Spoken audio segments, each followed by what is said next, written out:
Buenas tardes, informa Visión 7. Nos vamos rápidamente en directo a la ciudad de Nueva York. Nos instalamos en el recinto principal de la ONU, de Naciones Unidas. Allí estamos observando la presencia ya de la presidenta Cristina Fernández, próxima oradora en esta nueva asamblea de la ONU, donde están participando unos 150 jefes y jefas de Estado. Coincide inclusive esta asamblea con un nuevo aniversario de la creación de la ONU. Habla la presidenta Cristina Fernández. Muchas gracias, señor presidente de la Asamblea, señores miembros de esta honorable Asamblea. Permítanme, en primer lugar, agradecer un hecho que fue muy relevante y que tuvo lugar en este mismo ámbito hace pocos días, para ser más exactos, el 10 de septiembre de este año, cuando la Asamblea, por 136 votos positivos, decidió aprobar los principios rectores, los principios básicos para la reestructuración de las deudas externas de los países. Este ha sido un triunfo muy importante. Se han consagrado 9 principios. Los tengo aquí anotados para no olvidarme de ninguno de ellos, que son los que deben regir el tratamiento y la resolución cuando se decide renegociar por parte de un país su deuda externa. Soberanía. La soberanía de un país para decidir su política macroeconómica y también para decidir cómo va a reestructurar esa deuda. La buena fe, la transparencia, la imparcialidad, el trato equitativo para no distinguir entre los distintos acreedores y que todos sean tratados de la misma forma. La inmunidad soberana de jurisdicción y ejecución, la legitimidad, la sostenibilidad, tal vez uno de los principios más importantes, porque habla de pagar la deuda y honrar las deudas, pero no a costa del hambre y la miseria del pueblo, sino a través de un proyecto político y económico y de variables macroeconómicas que hagan sustentable el desarrollo y el crecimiento de una sociedad. Y finalmente, tal vez el principio más importante que hoy esté faltando en materia de regulación para deuda soberana y que es un principio de lógica que se aplica en todos los ordenamientos jurídicos internos de casi todos los países del mundo. Cuando una empresa quiebra, cuando una empresa no puede pagar sus deudas en cualquier país, inclusive en Estados Unidos, donde también está admitida la quiebra de los municipios, ¿cómo se logra el consenso arribando a una mayoría calificada? Cuando el 66% de los acreedores aquí en Estados Unidos, también en mi país, la República Argentina, acuerdan con el deudor forma y plazos de pago, esto se convierte en ley y es obligatorio para el resto de los acreedores. 66%, vuelvo a repetir. Aquí este principio consagra también que cuando las mayorías deciden una forma de pago, esta debe ser aceptada por el resto. Esto tiene, este acuerdo, este principio, estos convenios que se han aprobado aquí y que nosotros hemos decidido enviar a nuestro Parlamento para hacerlo un instrumento de orden público, una ley de orden pública que rige el ordenamiento interno de nuestro país, tuvo su origen en el default que la Argentina tuvo en el año 2000, el default más grande soberano de la historia. El mundo en ese momento crecía a tasas más que buenas. Sin embargo, la Argentina quebró producto de un endeudamiento que venía desde tiempo atrás. Para ser más precisos, comenzó con mucha fuerza en 1976, cuando se quebró el orden constitucional, cuando vino un golpe de Estado y comenzó a profundizarse inclusive durante la década de los 90 con el régimen de la convertibilidad, donde nos hicieron creer a los argentinos que un peso valía un dólar. Esto finalmente culminó en el default del año 2001 y también en el quiebre de la institucionalidad. En una semana hubo 5 gobiernos, pero Argentina pudo reconstruir su economía, su sociedad, cuando la política volvió a tomar el comando de la economía a partir del 25 de mayo del año 2003. Cuando la política retoma el comando de la economía y entonces se decide convocar a los acreedores en una primera reestructuración en el año 2005 y otra en el año 2010, ya durante mi presidencia. La primera fue durante la presidencia del doctor Néstor Carlos Kirchner, quien en esta misma asamblea, en su primer discurso, dijo que los muertos no pagan las deudas y que era necesario que los acreedores permitieran que Argentina creciera para poder pagar. No fue una premonición, no fue que adivinó el futuro, simplemente aplicó la lógica económica de que es imposible pagar una deuda si no tiene crecimiento la economía del país deudor. Y allí comenzó Argentina su inexorable proceso de desendeudamiento, que tuvo que ver también cuando en el 2005 se decidió pagar la totalidad de la deuda al Fondo Monetario Internacional, que imponía las políticas macroeconómicas en nuestro país. A partir de allí, la Argentina comienza a crecer y se engancha como un vagón más en la locomotora de los países emergentes, que eran los que venían sosteniendo el crecimiento sostenido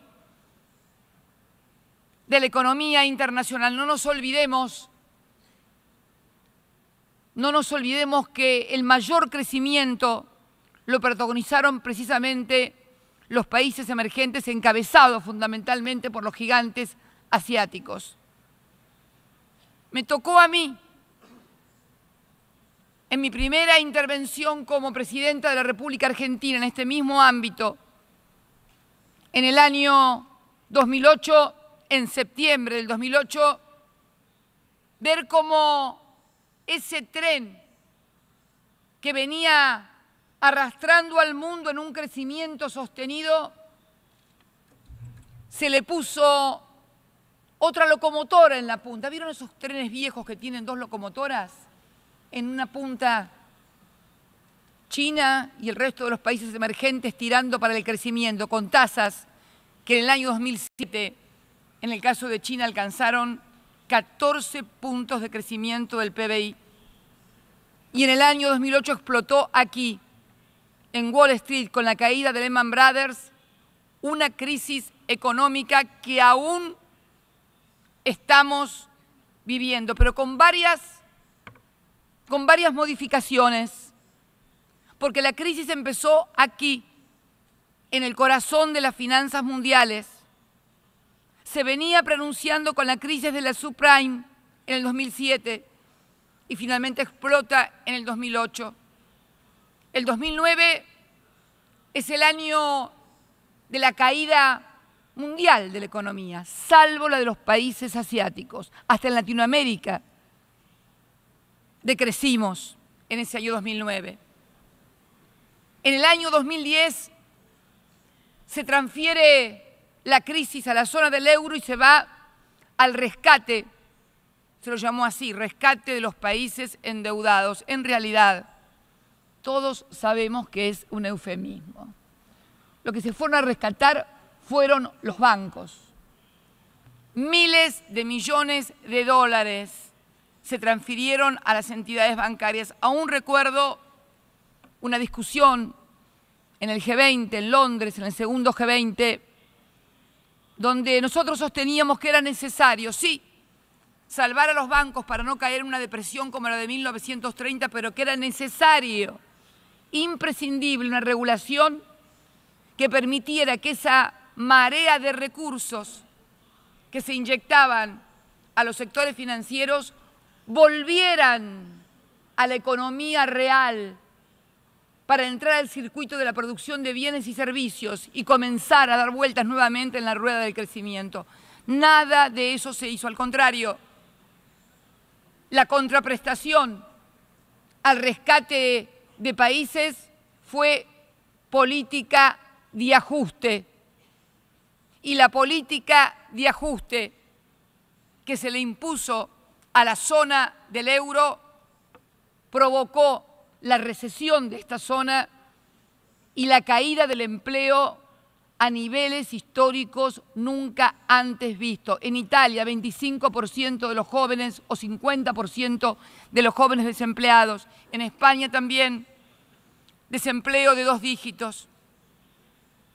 Y llegamos así al 2014 y 2015 con una caída fuerte de la demanda mundial. Y entonces vemos cómo el tren de la crisis, esa locomotora de Lehman Brothers que arrancó acá, en el corazón de Wall Street, pasó después a Europa, ahora intenta ser trasladada precisamente a las economías emergentes, que fuimos las que hemos sostenido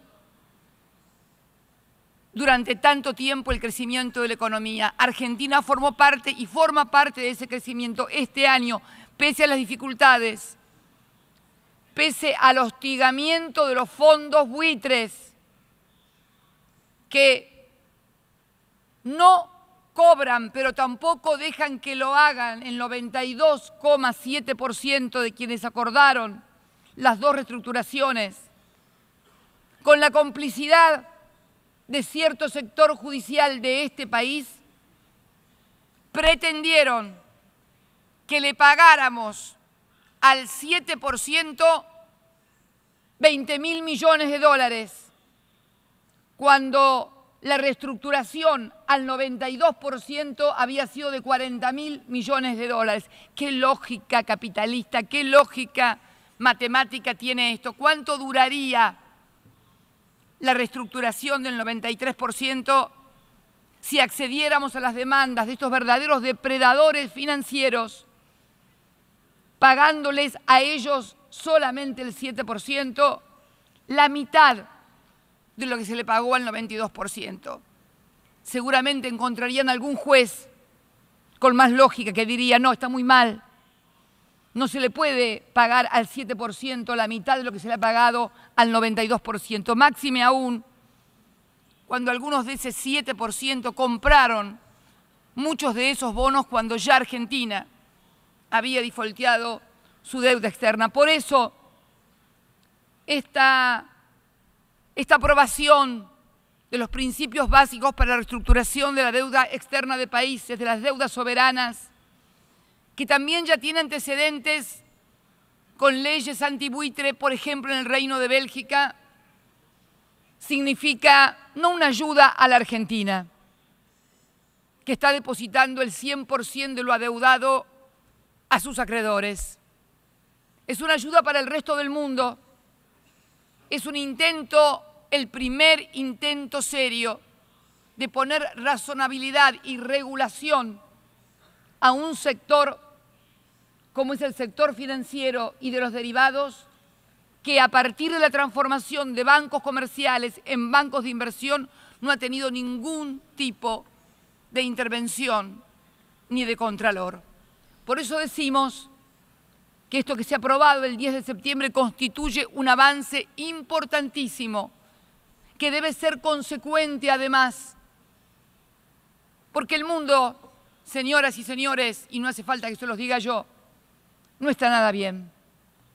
Podríamos hablar de las crisis de los refugiados, producto de los depredadores financieros en los países que no alcanzan a sostener a su gente y emigran hacia Europa en balsas, en canoas desde el África, o a los refugiados, producto de los señores de la guerra. Pero yo quiero hablarles también de un proceso de concentración económica inédita en el mundo. Según el último informe del Fondo Monetario Internacional, el 1% de la población concentra hoy el 50% de la riqueza. Aquí mismo, en este país, que supo protagonizar el sueño americano, el sueño de las clases medias americanas, que empujaba a tantos latinoamericanos y sigue empujando todavía a venir aquí. Aquí un 1% tiene más del 30% del total de la riqueza. ¿Cuánto tiempo puede sostenerse una sociedad, un mundo, con este grado de inequidad en materia de distribución del ingreso, con todo lo que ello conlleva? Ayer decíamos, en el encuentro de igualdad de género promovido por el presidente Xi Jinping, ¿de qué igualdad de género podemos hablar en un mundo donde la distribución de los recursos es tan inequitativo? ¿De qué igualdad de género podemos hablar en un mundo donde se expulsan a la gente de sus países porque no puede vivir y tampoco se la recibe a donde quieren ir? Estamos ante una situación en la que debemos abordar la problemática de los mercados financieros y la necesidad de volver a inyectar recursos a la economía real para que vuelva el empleo, para que vuelva la producción como los grandes motores generadores del bienestar de las sociedades. También quiero congratularme y felicitar a los Estados Unidos de Norteamérica, a la República Islámica de Irán y también al resto de los miembros del Consejo de Seguridad Permanente, más Alemania, por haber arribado a un acuerdo en materia nuclear que ayuda a descomprimir la situación y da más certeza y seguridad a un mundo envuelto en conflictos y en belicismos. Nosotros sabíamos de estas negociaciones y estábamos esperanzados en que el acuerdo finalmente llegara. Ustedes se preguntarán, ¿y cómo sabíamos? Simple, en el año 2010 nos visitó en la Argentina Gary Seymour, en ese entonces principal asesor de la Casa Blanca en materia nuclear. Él nos vino a ver a la Argentina con una misión, con un objetivo, que la Argentina, que había provisto en el año 1987, durante el primer gobierno democrático y bajo el control de la OIEA, la Organización Internacional en materia de control de armas y regulación nuclear, había provisto el combustible nuclear del denominado reactor Teherán. Gary Seymour le explicó a nuestro canciller, Héctor Timerman, que estaban en negociaciones precisamente para llegar a un acuerdo y que la República Islámica de Irán no siguiera enriqueciendo uranio, lo hiciera a menor cantidad, pero que Irán decía que necesitaba enriquecer este reactor nuclear de Teherán y esto entorpecía las negociaciones. Nos venían a pedir a nosotros, los argentinos, que proveyéramos de combustible nuclear a la República Islámica de Irán. No estaba Rouhani todavía, estaba Ahmadinejad. Ya habían comenzado las negociaciones.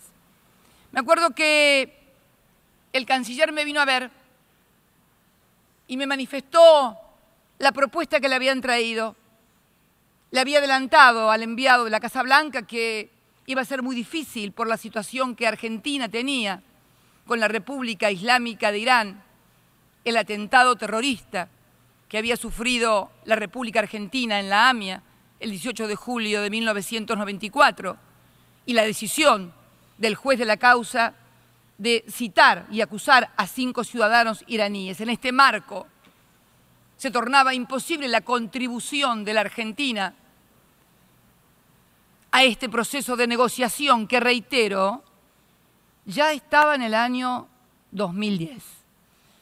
Me vino a ver el canciller, lo recuerdo muy bien en mi despacho, y le dije que si la petición se hacía por escrito y firmada, nosotros, pese a todo, íbamos a colaborar porque creíamos que era importante lograr el objetivo de la no proliferación nuclear. Ustedes saben que Argentina integra el selecto club de países productores de energía nuclear, pero que también somos líderes en materia de no proliferación. Por lo tanto, para nosotros, la no proliferación nuclear es también una cuestión de Estado.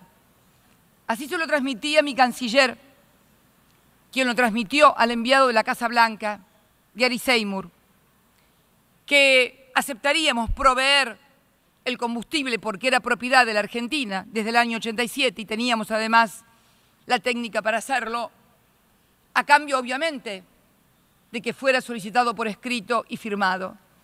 Así fue transmitido. Creo que fue la última vez, luego de esa comunicación, que nuestro canciller vio a Gary Seymour. Por eso, cuando en el año 2013 la Argentina firma el memorándum de entendimiento precisamente con la República Islámica de Irán, precisamente para destrabar la cuestión judicial que tenía paralizada la causa desde años. Tengan en cuenta que el atentado se produce en 1994 y estamos hablando del año 2013. Otros gobiernos habían sucedido, otras cosas habían pasado. Nosotros tratábamos, porque estamos firmemente convencidos en la lucha contra el terrorismo y también en la memoria y en la verdad y en la justicia, de llegar a aclarar, a encontrar a los culpables y castigar a los culpables. Ese fue el objetivo del memorándum de entendimiento. Sin embargo, parece que al firmar ese memorándum de entendimiento se hubieran desatado los demonios. Al cabo del tiempo, cuando ahora el 2 de abril se firma el acuerdo entre los 5+1 e Irán, no ya con Ahmadinejad, pero Rouhani, pero ya habían empezado las negociaciones, uno se pregunta cuál era el motivo de oponerse y las críticas que se hacían que habíamos negociado con Irán, un simple acuerdo de cooperación judicial para que el juez de la Argentina pudiera tomar declaración a los 5 ciudadanos iraníes acusados en Teherán, porque hay leyes que impiden la extradición de ciudadanos iraníes. ¿Cuál es el motivo? Lo escuché hoy aquí en boca de otro presidente cuando habló de la hipocresía en materia de las relaciones diplomáticas. Mucha hipocresía, mucha geopolítica mezclada en el medio y muy poco interés por saldar la memoria, la verdad y la justicia que exigen las víctimas y sus familiares. Y más tarde, cuando enviamos este proyecto, este tratado al Congreso, que fue aprobado por el Congreso, yo le deseo fervientemente al presidente Obama que su Congreso, el Congreso de los Estados Unidos, apruebe también el acuerdo o por lo menos no lo trabe, porque será una importante contribución a la paz mundial. Nosotros somos coherentes. No es que lo que vale para nosotros no vale para los otros, o tal vez utilizamos elementos o instrumentos que poco tienen que ver con los objetivos que declaramos para deteriorar la relación o la imagen de un país. Pero esta es la verdad de la situación. Y finalmente, el juez de la causa AMIA también consideró viable para esclarecer y poder tomar declaración a los acusados. No lo hizo así un tribunal de alzada y hoy la causa está paralizada virtualmente. Hoy podemos apelar a la buena voluntad únicamente de la República Islámica de Irán porque no tenemos otro instrumento para poder lograr la declaración de los iraníes. Pero también han pasado cosas en mi país y en la República Argentina. Hoy está en marcha el juicio de encubrimiento de las más altas autoridades y funcionarios de inteligencia y del Poder Judicial intervinientes en la causa AMIA desde el año 1994. Se ha abierto el juicio oral y público. También, luego del desplazamiento que ordené de sectores de la inteligencia argentina por fuertes sospechas de entorpecer la investigación y de oponerse precisamente a lo que era destrabar la causa para ir a tomar declaración a los iraníes, a fines del año pasado produje el desplazamiento de algunos altos funcionarios, algunos de ellos que venían desde el año 1972, que pasaron por todas las dictaduras y también por todos los gobiernos, incluido también el nuestro, y que hoy están radicados aquí en Estados Unidos. A los pocos días de producirse este desplazamiento se produce la muerte del fiscal Nisman a cargo de la causa. Todo esto constituye algo más de lo que dije alguna vez. Yo sostenía siempre que la AMIA era un complicado tablero de ajedrez de la política internacional. Hoy siento que, además de ese tablero de ajedrez, es una telaraña de intereses externos a mi país. Una telaraña en la que, como en todas las telarañas, solamente quedan atrapados los más débiles y los más chicos, y los otros permanecen afuera. En este juicio oral que se está llevando a cabo por encubrimiento, luego de 14 años de demora también en ser comenzado, también en la investigación que se está desarrollando por la muerte del fiscal Nisman, comienzan a aparecer datos reveladores y hasta estremecedores, señoras y señores, de vinculaciones con servicios secretos externos, con cuentas en el exterior, con vinculaciones con los fondos buitres, no denunciados por esta presidenta, sino por propios miembros de la comunidad judía de mi país. Yo no vengo acá a hablar con hipocresía ni con mentiras. Vengo a contar las cosas que están pasando. Y también hemos citado en una oportunidad, hace muy pocos días, al embajador norteamericano en nuestro país para pedir explicaciones acerca de en qué calidad se encuentra este ex miembro de los servicios de inteligencia argentinas aquí en Estados Unidos. Él estuvo a cargo de toda la investigación de la causa AMIA desde el primer momento. Cuando yo apenas era una diputada provincial, allá en el sur del país, en la Patagonia, donde era una convencional constituyente cuando explotó la bomba en la AMIA. Esta persona ya estaba a cargo de la investigación. Y ahora se está comprobando en la investigación sobre la muerte del fiscal Nisman su vinculación total y absoluta con el fiscal y con otros personajes. Nuestra embajadora en Estados Unidos, entonces, por instrucciones de la Cancillería, ha presentado 2 notas ante el Departamento de Estado y ha mantenido entrevistas con el Departamento de Estado también para requerir en carácter de qué se encuentra esta persona aquí en Estados Unidos. Yo diría casi protegida. Protegida no se sabe de qué ni de quién, pero está aquí. Y hace unos días, los nuevos fiscales a cargo de la causa AMIA han pedido a Interpol que libre orden azul, esto es, orden de paradero sobre esta persona. Con lo cual, como vinimos haciendo desde el año 2007, primero el presidente Kirchner, y después yo, todos los años solicitando la colaboración de la República Islámica de Irán para el esclarecimiento del atentado, hoy también pedimos la colaboración de Estados Unidos. La están pidiendo fiscales en nuestro país que quieren saber el paradero de este funcionario, al que todos mencionan como muy vinculado a la causa, e inclusive se menciona también en la causa de encubrimiento. Ustedes se preguntarán, ¿por qué dedico tanto tiempo a este tema?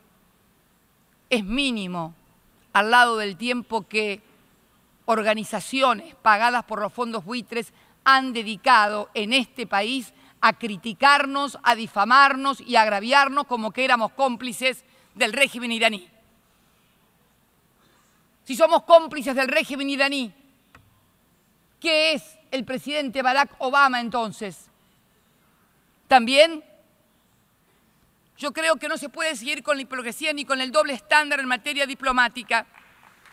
No podemos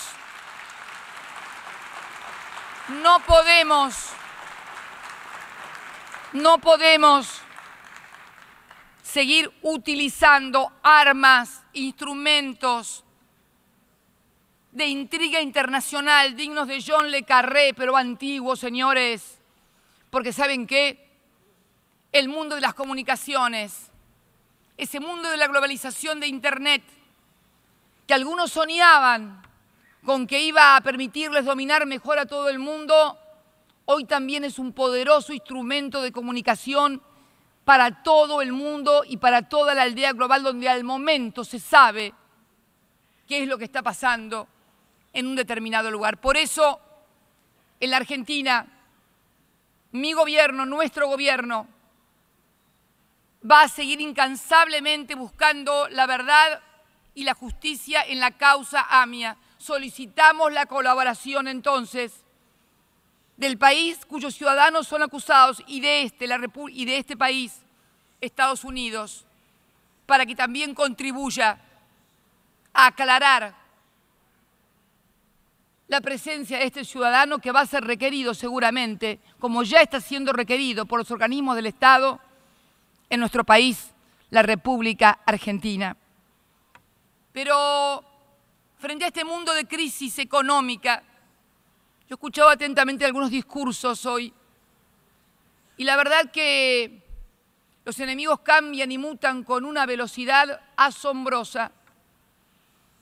Recuerdo la última reunión a la que pude participar del G20, en la anterior no pude hacerlo por razones de salud, en San Petersburgo, donde prácticamente quienes se enfrentaban al gobierno de Siria, los Fighter Freedom, los guerreros de la libertad, eran los que debían ser apoyados por todo Occidente. Hoy los Freedom Fighters forman parte del ISIS y la verdad, yo quiero preguntarles a ustedes, yo tengo un gran interrogante con respecto a cómo funciona este grupo islámico, aparentemente, ¿quién lo financia? ¿Cómo se hace? Porque cuando uno ve esas espantosas escenas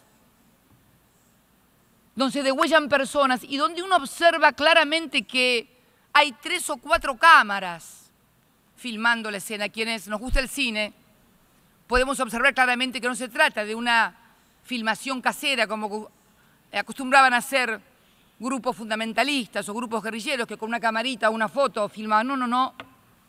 Acá hay un despliegue casi cinematográfico. Parecería casi una película de Francis Coppola por momentos. 4 o 5 cámaras, con cámaras que nunca se ven.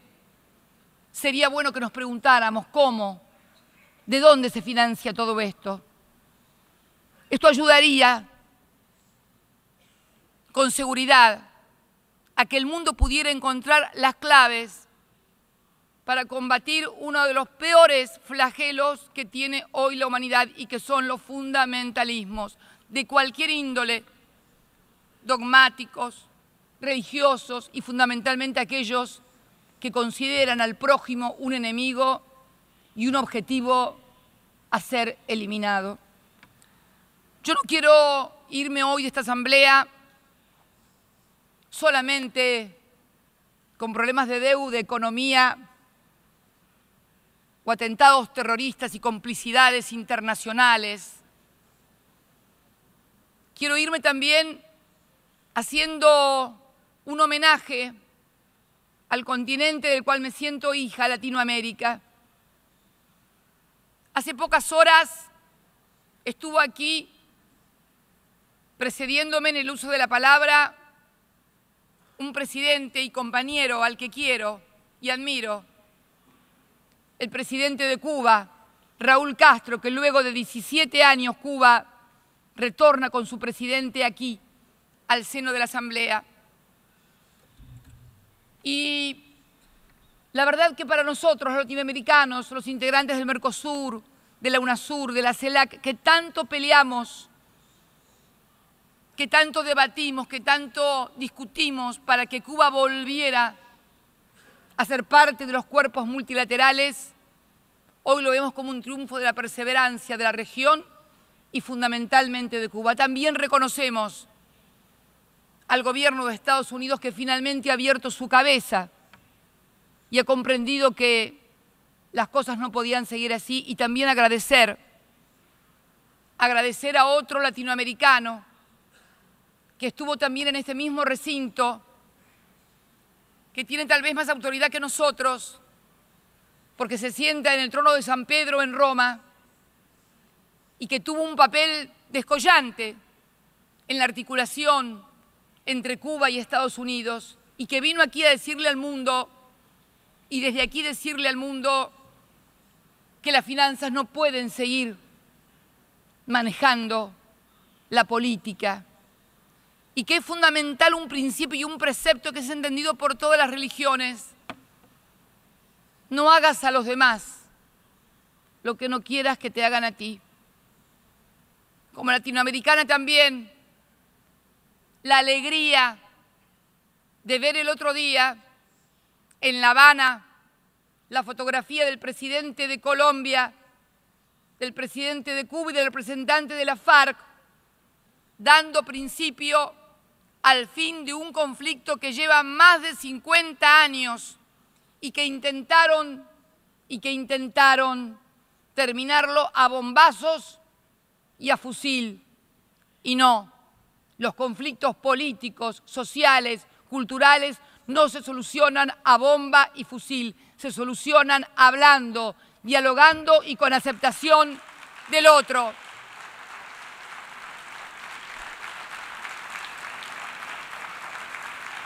Y me congratulo de ser parte de esta región latinoamericana, donde no tenemos enfrentamientos religiosos ni culturales, donde además somos todos hijos o nietos de inmigrantes, donde seguimos recibiendo inclusive migraciones internas. En mi país, las universidades nacionales, públicas y gratuitas reciben estudiantes de todo el continente. No le ponemos tarjeta roja a nadie, porque consideramos la necesidad de articular y de contribuir a un mundo más justo. Por eso digo que Latinoamérica, de haber sido tal vez el emblema de la desigualdad, con el crecimiento que han logrado los gobiernos nacionales, populares y democráticos, que algunos llaman populistas, pero que hemos incorporado millones de compatriotas a los bienes culturales, educativos, de la salud, de la vivienda, de la educación, hoy decimos que somos un continente en crecimiento, un continente en integración. Y tal vez esta contribución que hemos hecho desde la Argentina, a la que le soltaron la mano en el 2001 y que hemos podido reconstruir nuestro país, hoy Argentina va a crecer al 2,7% del PBI, nos permite decir que la inclusión, que el crecimiento, que el desarrollo, que la producción, que el comercio solamente se va a reactivar a partir de incorporar a los millones de personas que han quedado sin trabajo, a mejorar el salario de los que ganan miseria, a respetar los derechos de los jóvenes y de los niños y, en síntesis, hacer una sociedad más justa, más equitativa y más igualitaria. Muchas gracias a todos y a todas.